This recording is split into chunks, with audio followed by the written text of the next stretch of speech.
Well, friends, how are you doing? Day 997, coming a little bit late. So I'm going to try not to speak too loud. I'm currently in Victoria at my uncle's place. Visit some family while I'm here on my trip. So I'm very grateful to be able to, again, be able to visit family and spend some time, have some conversations. But I also was able to connect with an old friend today, earlier. And yeah, he shared that one of his parents has dementia, and then this post popped up for me, and I figured, hey, um, is it a coincidence? I don't know, but I thought I'd share some of this, and I'll pop it in the comments as well. But just some things that I thought, for the most part, it sounds like good advice, and so I haven't gone through it myself, and I don't know, or haven't had anyone in my family personally that has had dementia, but man, anything to deal with the brain, oh my gosh. If there's any issues up here, I can only imagine how hard it is.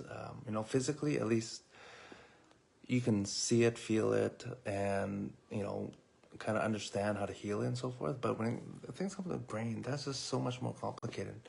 And from what I understand, it's very hard on the family as well, for someone who has dementia. And so here's a list, and again, I'll put in the comments the whole list, but I'll read. There's quite a few things here, so if you don't want to hear the whole thing, you can read it yourself, and or just reference. And so here's a post that basically it just says here: if I get dementia, I'd like my family, friends, and carers to hang this wish list up on the wall where I live. I want them to remember these things. Number one, if I get dementia, I want my friends and family to embrace my reality. Number two, if I think my spouse is still alive, or if I think we're visiting my parents for dinner, let me believe those things. I'll be much happier for it. Number three, if I get dementia, don't argue with me about what is true for me versus what is true for you. Number four, if I get dementia and I'm not sure who you are, do not take it personally. My timeline is confusing to me. Number five, if I get dementia and can no longer use utensils, do not start feeding me. Instead, switch me to a finger food diet and see if I can still feed myself. Number six, if I get dementia and I am sad or anxious, hold my hand and listen. Do not tell me that my feelings are unfounded.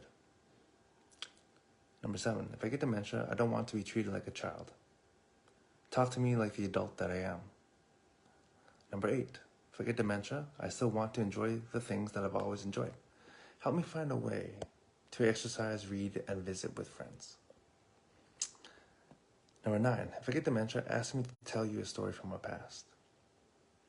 Number 10, if I get dementia and I become agitated, take the time to figure out what is bothering me. Number 11, if I get dementia, treat me the way that you would want to be treated. Number 12, if I get dementia, make sure that there are plenty of snacks for me in the house. Even now, if I don't eat, I get angry. And if I have dementia, I may have trouble explaining what I need. Number 13, if I get dementia, don't talk about me as if I'm not in the room. Number 14, if I get dementia, don't feel guilty if you cannot care for me 24 hours a day, 7 days a week. It's not your fault, and you've done your best. Find someone who can help you, or choose a great new place for me to live. Number 15, if I get dementia and I live in a dementia care community, please visit me often. Number 16, if I get dementia, don't act frustrated if I mix up names, events, or places. Take a deep breath. It's not your fault. Number 17, if I get dementia, make sure I always have my favorite music playing within earshot. Number 18, if I get dementia and I like to pick up items and carry them around, help me return those items to their original place. Number 19, if I get dementia, don't exclude me from parties and family gatherings. Number 20, if I get dementia, know that I still like receiving hugs or handshakes. And number 21, if I get dementia, remember that I'm still the person you know and love. And that is the end of the post. And really, at the end of the day, it's just all about being kind, being patient, and being understanding.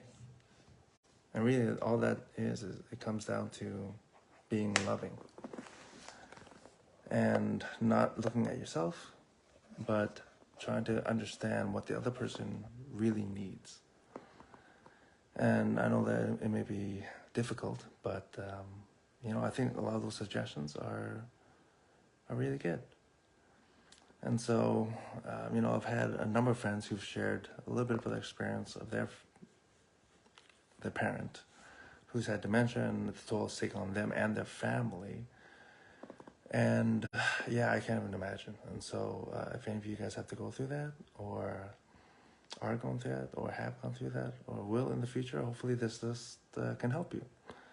Anyways, that's all I got for tonight. Hope you're doing amazing, and I'll see you tomorrow. Have a good night.